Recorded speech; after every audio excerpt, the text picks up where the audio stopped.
Hey guys, welcome to another episode of The Truth with Alice. Today we have a wonderful guest on our show, as usual.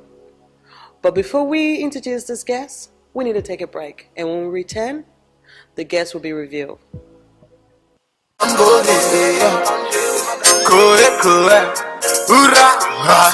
my guys in a cook one a meal. Now here go Nadapu Kamiri. I've been feeling the boy Naka Neme Riley. Now here go Nadapu Kamiri. My guys in a cook one a meal. I never Nadapu Kamiri. Now I'm feeling the boy Naka Neme Riley. Now here go Nadapu Kamiri. No much you talk, all I want is money. If you know that it don't fake friends act funny. I'm young but I'm mistaken for a baby. Welcome back guys for The Truth with Alice. Our guest for today is the one and only Disciple himself. Welcome to our show, The Disciple. Thank you for having me. Okay, so for your fans out there and me as well, do you mind telling us more about yourself?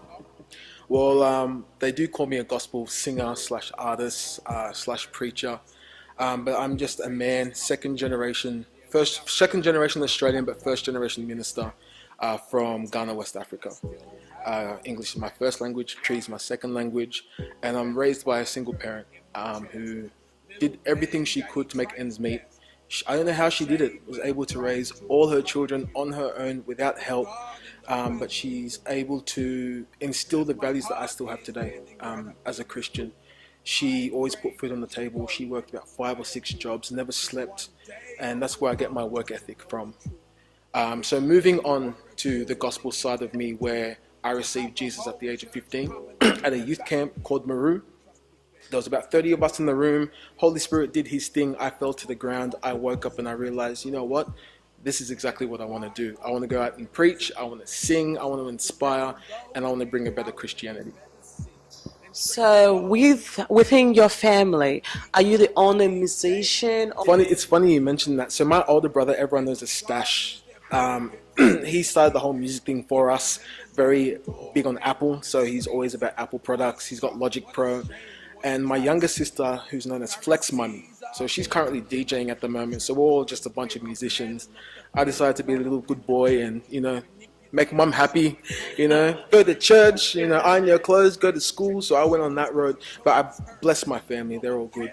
But my brother, we had a thing growing up because I didn't like males growing up. My father wasn't there. So it was very hard for me to relate to men. And my brother did all he could, God bless him, to make sure that we were close. So basketball, I tried that, didn't really like it. Clubbing, I tried that. Too many women, didn't like that, And so he found music and he goes, brother, sit down. This is FL Studio. I want to teach you how to make music. And I was always outside of his room while he was producing for guys like K1 at the time. And he taught me and I was just interested in it. So instead of going clubbing, instead of going out with friends, I was just learning how to make beats, learning what EQing is, learning what, panning, all these other things. And now it's funny because he's on the side watching me like I never thought like you would be the one out of all of us to be out there preaching and singing, because I was the shy one. I was very timid. I lacked the confidence because I really relied on having a man to affirm my validation. And I never had that. I was always wanting someone to love me for who I was, and I never got that. My older brother, he had the charm, he had the charisma, the good looks, and I was like, what's so good about him?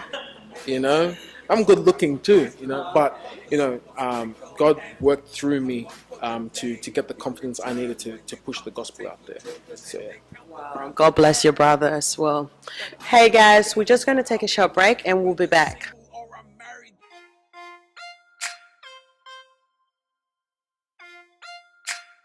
I was told I couldn't do it. Christian music, boy, man, you must be stupid. Was told the God would not approve it. So I should sit back and stay useless. They say, sell out and go mainstream. Get the shovel and bury dreams. No point in serving Elohim. But I take the form of a Nazarene, whether off stage or on screen. Saving souls is the main thing. Yeah. Oh, I see them size me up. They hate that I have called their bluff. They hate what I've become now. Cause I ain't no religious nut, but still preaching Jesus stuff that makes them say, Charlie, how? They say that I don't look the type. They're expecting someone with a suit and tie, burning incense and cleaning organ pipes. They say I don't worship right. Why? Cause I rock snapbacks and I rap strong and I preach Christ, but I speak wrong and I'm bearded up with J-Zone. And I say Jesus in a rap song. They say rap in church, it don't belong. And I wonder why the youth don't respond. Yeah. Oh, I see them size me up. They hate that I have called their bluff. They hate what I've become now. Cause I ain't no religious nut, but still preaching Jesus stuff that makes them say, Charlie, how? Welcome back, guys, to the Truth with Alice. Now, disciple. That's me. So, how have your career been so far? Oh, career. I try to call it ministry because if I looked at it like a career, and I've seen my peers get into this trap of calling gospel music a career, and it doesn't end well for them. So I'll call it ministry. That's okay. So 10 years in, and now I can confidently say I'm just getting started. It's funny because God always prepares people for long periods of time to do big work in short periods of time. So with Jesus, it took him 30 years of training to do 3 years of ministry. With Moses, it took him 40 years in Egypt and then 40 years in the wilderness, only to go another 40 years going to the promised land. So I believe my career or ministry has all been preparation. I've learned what to do and what not to do, what to say and what not to say, how to portray myself, know where my confidence comes from. Because I fell into the trap of relying on people. And God was there the whole time to say, I've been here. But you think if you do X amount of shows or you pay this much for advertising and marketing that you'll be on global platforms, but if you just rely on me. So especially in the last 12 months, I've learned a dependency on God. And I've learned that with my ministry, if my ministry suffers, everything else suffers. If everything else suffers, my ministry suffers. So recently, I went through a phase in my life where I went through some depression. No one knows this. You're the first to know about this. I decided to quit ministry. I was going to get married, which a lot of people knew, but don't know I was going to. And that ended. And how it ended was pretty bizarre because I'm still trying to figure out what went wrong. To wake up to a text message to say, I don't really want this anymore. And then you're in a church for so many years, blood, sweat and tears, working overtime, only for things to fall flat. And then to have that whole church turn their back on you. So I came to a point where I had everything and I lost everything. So now coming back out and going back into this new evolution of my ministry now, I have a new outset of everything I'm doing now is a total dependence on God. I lost my mentors. I lost the people that said they loved me. I remember Jesus riding in on a horse, on a donkey, the week before he was crucified. And everyone was saying, we love you. You know, you're the king, you're the greatest. And the same people turned around and said, crucify him. The people that he healed, the people he blessed. And I went through that point of, I was on top of the world. I was a youth pastor. I was in various ministries. You know, my CDs were selling everywhere. Now, those people I once loved, spent time in prayer with, doing deliverances with, prophesying over, are now the ones saying, crucify him. So I really had to reset and reboost and wonder, okay, God, this is my second chance in life now. I wanted to end it all these months ago. You have to make things right for me because I've done nothing but serve you. And now I'm at the point where I've lost everything. Getting into debt to save someone else. Praying with people you love, people you cherish. Now they don't want to know you. People who denied you. And so my next 10 years, I'm thinking, how can I get people who once went through what I once went through, but don't have the courage to go on? You see, there's a thing in the church right now that people don't talk about. And I found an interesting statistic that says that most of the mental health comes from people who once served in church. Because there's a spiritual manipulation that goes on. Because we tie what we do in church to what we do for God. And that's the trap I fell on. So what I'm going to do now in my ministry is I want to help people who have gone through what I went through, but don't have the voice to speak. So for me, it's not just about music anymore. Music wasn't the thing that got me on my platform. It was my consistency to say that I serve Jesus no matter what. Now people can say that I've lost everything, but I still praise God. And I want that to be evident that in this generation, the church is not going to be responsible for the revival. I'm going to raise an army on the streets and make sure that Jesus is still on the streets like he's in the church. So that's where I'm going now. So, with your music, I want to talk more about your music. Okay. You understand? Your music, because I can go on here and talk, and we keep talking. But I want to know more about your music, and a lot of people out there want to know more about your music. When did you first start writing your song, putting it out there for people to listen to it? So I gave my life to Christ 2005, February-ish. And then the next week I heard Kirk Franklin's song, Let It Go. It was a testimony about his life. And I thought, man, this guy, I went through a lot of what this guy went through. And if he could touch me, but he's older, and young people don't relate to older people, maybe I can be that for my generation.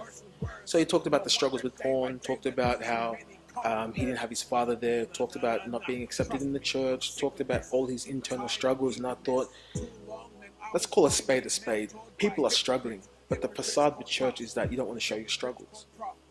So I wanted to write music in the sense where I get a lot of the stories that inspire me in the Bible, but I put myself in their shoes. And one song that was popular was Delilah. And that song was not about me, but because people related to it so much. Sorry, I'm getting a bit emotional. I was able to think that I'm onto something. So I wrote about Abraham, wrote about Moses, wrote about Ezra, wrote about Nehemiah, wrote about all these guys who inspire me. And then just put some urban jargon on it to make it seem relevant, and here we are. It wasn't the intention for me to chart or to go global. It was really to have the young ones to have an urban audio Bible. So if they can't find where Samson is in the Bible, if they listen to Delilah, the song, they'll know this is exactly what happened to him. And this is what I should do to avoid going through what he went through. And as I'm evolving, I've got new concepts out there. I'm going to continue to dive deep into the Bible, because we realize that people don't like to read. Even me, myself, I confess, I don't like reading. I do not like reading. I prefer getting my audio Bible out. I'll go from Genesis to Revelation, just listening to it. And I'll be able to preach the scripture from there. But I realize people do not like to read. I notice in the church, when people go to church, they don't have their Bibles out there. So whatever the man of God is saying to them is gospel. But you'd be very shocked to know that half the stuff that they preach about is very inaccurate. But because people don't read, it's very hard. So I want to make sure that when I study the word, I make sure, how can I inspire someone? Who am I meant to target with this particular scripture? And how can they better their lives so they can make their lives better for someone else? So that's how I think about the music. I don't think about so much, I want this to hit a million views. I believe the people that listen to it are the right people to listen to that song. Hey guys, we're just going to take a short break and we'll be back. Skibo! Skibo! Feels Mr. Producer! Wani, Kashi, your excellency, too much talk unnecessary. Flows are legendary, flows it our cemetery. Shorty Jai, see me, Monda Gororu. Find the body, Loju, Tabak, Sunday Dago. Cause trouble, keep on going, cause you cause trouble.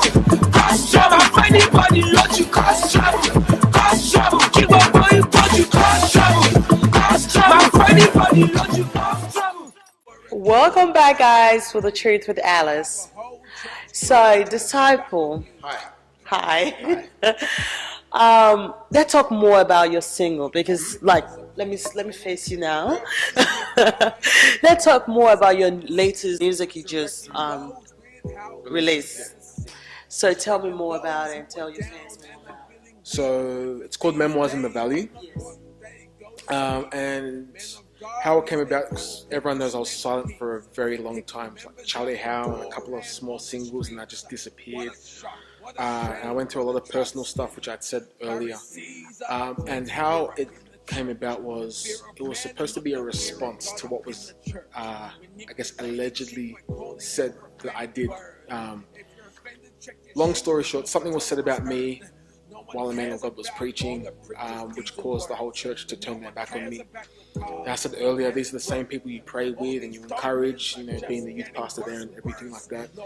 A lot of the stuff, which might seem blasphemous to some, was not true. And I was kind of upset because I didn't get the platform to say my side of the story. And because it's the man of God, it's truth. Anyway, so when I was going through my little state of depression, I told you about the rock that was with me through the process that I needed the rock to be there. They sat down and they really placed that value back into me, because I asked a lot of questions like, am I still called? Am I still prophetic? Does God want me to still do this? Am I hearing from God? Or, I had all these questions in mind. And, when you're kind of like a public figure and you go through something publicly, it's very hard to gauge how much people actually know, how much people assume, and how to actually carry yourself. So for a while I struggled going out in public, because I always felt paranoid to know that people were whispering certain things or saying certain things, so it really made me struggle. So I flashed back to all these things that were said about me, and I'm like, if I was there, or if I had the opportunity to say my piece, what would I say? Talking with the rock there, they go, look, it's best you focus on what God has given you, your giftings, your talents, your calling, because I believe you're called. And something about that made me just like shake my shoulders, and I'm just like, okay, I'm gonna say something, and if it goes bad, it's your fault. But it was one of the most enjoyable songs I ever wrote. I made the beat in a day, I wrote in a day. I'm just looking at this and I'm pondering, like, should I release this? Should I not release this? Should I rap it? Should I not? And then I did. And thinking back now, because I had this called a prayer shawl or a talit. And I used to have this around when I ministered. And then I performed or ministered at one event, and then that's the day I decided to quit ministry, and I threw it away. So you can still see that, if you see a proper one, it's ironed, it's pressed well. But this, because I threw it away, I didn't want anything to do with it. I just chucked it in my boot, chucked it on the floor, chucked it in the garage area. When I got it back, God told me just to have this wherever I go. It will remind me of where He picked me from, because I was in a really dark place. And so I'm thinking, okay, I want to pray about it and then release it. And some people are like, don't release it. Other people are like, do release it. And then I wrote another song called Memoirs in Egypt. And they're like, don't release that one, because that one is more raw. I talk about the spiritual elements of church, manipulation, familiar spirits and all that stuff. But Memoirs, I needed to make sure that it didn't come off as a diss track. And around that time, I was actually talking to other ministers that were going through similar things, but they had already quit. They're already done. So it's just like, if I could speak for them, if I could speak for everyone going through certain things in the church, how can I address it in a way where people in the church and understand, out the church can understand exactly what I'm saying? You know what I mean? So at the end of it, in the first part of the song, I said all the stuff that was wrong. And then in the last part of the song, I addressed what was wrong. And I said, look, whether I'm single or I'm married, it's God's will, that's my concern. And before, when everything went down, I was like, you know what? I don't trust women. I don't want to get married again, because how can you devote your life to someone and then they can pick up their phone, text you and say, I don't want it. No explanation, nothing. Only to find that they're going out saying all these other stuff behind the scenes. And so when you get this other person who has come from nowhere, doesn't know you, and believes in you so much, I'm looking and I'm thinking, yeah, I can't wait to get married, because I found the person that sees that value in me. That's a topic for another day. Back to this. So I had this, and I'm like, God, I want to cause a change, and I want to stop this nonsense of culture that's in the church. So after releasing it, I released it, and I just closed my ears. I'm like, I'm just waiting for some pastor to pick up their phone and say what you did was wrong, what you did was blasphemous, what you did was anti-church. But then I started getting phone calls from people in Brisbane, from Perth, to say, it's happening here too. Like, this song is so much truth. And I said before, when I release songs, I'm not thinking about if it's going to chart. I'm thinking, how is it going to bless someone to get out of a situation that I was once in? So releasing that, and I'm looking back and I'm getting all this feedback, and it just affirmed to me that God still has His plan concerning my life in place. You get to a point in ministry where you start to ask yourself the tough questions. Is this for me? Am I ever going to get married? Am I ever going to find someone that will love me? Or am I going to be with someone that will be with me because of, being on stage all the time or getting all this press on me? I ask myself all those questions. I ask myself, will I be able to go to church again? Will I be able to trust every man that calls himself a prophet? And I was like, you know what? Even though I'm prophetic, I don't want to be a prophet. Because if that's what a prophet can do, I don't want to associate myself with that. So Memoirs was a combination of all these things, but all I wanted to do was project hope. Let my haters know, hi haters, I'm still here. Let people know that they can still overcome. Let people know that whatever God has called you to do, whatever He's called you to be, you can still fulfill it, provided that you rely on Him, not on people. So that's what Memoirs is about. Wow. I'm glad that your message is actually going out there to a lot of people. I mean, you're already saying Brisbane, Perth, they already saying, like me, calling you, giving you feedback. So for other people that haven't listened to your track yet, but want to, they seen your interview now, want to go on and say, look, I want to listen to that music. I want to know what his music all about. So where do people find your music or your CDs and all that? Where do you? Yeah, I've just made it easy. I've got all the links there, but with the nature of interviews and TV, people just don't remember. But if you search Disciple on Facebook, D.I.S.C.I.P.L.E, it actually stands for Dedicated in Serving Christ, Preparation of Living Eternally. That's why I have the dots there. If you search that, all my links are on that page. And you can find my SoundCloud, my YouTube and everything. I've got free material on SoundCloud. I've got interviews that I've done called The Lounge, where I talk about little Christian issues that we go through, like Christianity and drugs, Christianity and porn, the facade of church, can ministers go into the club, all these topics that I nail. So that's all there. I'm currently revamping my website, and all my tour dates will be up on Facebook as well. So everything's just centralized around Facebook. Back to the AMA Award. What a wonderful experience. So tell me more about your performance on the AMA Award, because that's the place I first saw it. AMA was an interesting place for me because I didn't expect to get the reception I got. If you look back when I was receiving the award, I was kind of like standoffish because I wasn't used to people clapping for me. Organising the performance was interesting because we had never all rehearsed at the same time. I did something with the singers, I did something with the dancers. Even at the dress rehearsal, not everyone was there. So the first time we did everything together was that performance.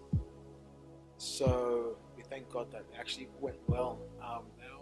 The dancers, the Dirty Girls, we've known each other since we were little. The singers as well, we've known them for a long time. And the lead singer, Kareem, we met through a mutual friend. And when I wrote Charlie Howe, I was like, I want to put some Jamaican into it. So I approached her about it, and she goes, oh, I want to sing Jamaican, it's not my thing. And then when she sang it and we put it all together, we're just like, oh wow, this could be a big song that could blow up. And it did, And this year for AMA, I have something bigger in mind. Hopefully I make it through the audition. And what I always aimed for that big spectacle is to make sure that gospel music has its place. Because for so long, how you get those artists that speak about, sleeping around and lighting it up and, doing all these nasty things. The first thing they say when they receive the award is what? I just want to thank God. I'm like, okay. But then when you get the gospel guy that says, I want to thank God, they say, oh, he's preaching too much. You know what I mean? And I'm doing everything I can to fight to make sure that gospel music and the gospel is actually respected. And it will take a while. And I thank God for AMA, because AMA is actually opening the door to say, hey guys, there is a gospel group out there. There are gospel people that want to share their faith. And AMA was the place that allowed me to be launched out into the African community. If it wasn't for them, I don't think anyone would know about me in Australia, to be honest. So receiving the award, I was shocked. The performance, how it went, it was good because you had big guys there. You had Adira Bell. I think I was right before them. No, right after them. So it was just like, oh, okay, you know, these girls have made it on TV. You have people, you have Vivica Fox there, and she's looking all pretty, you know, I get all blushy and stuff like that. And it was a spectacle. It was amazing. And I encourage everyone to be behind it. You know, if it's not for these guys, most of the guys that we have now, you wouldn't even know. And I can't wait for this year. I can't wait for all the years to come. And I want to give a shout out to Scream and all the guys at AMA for putting it together, because it's not easy. And I'm hoping that this year I kill it. I kill it for more importantly for Jesus, not because I want to do a good performance. It's because I want people to look at gospel music and secular music and not really know the difference, because the standard is up there. You know what I mean? I want it to be premium performances and good compositions. Okay, guys, you have heard from the man himself, Disciple. Thank you for coming on our show. God bless you. For more information about his song, you can visit our website, afroaustralianbbc.com. Until then, see you next time.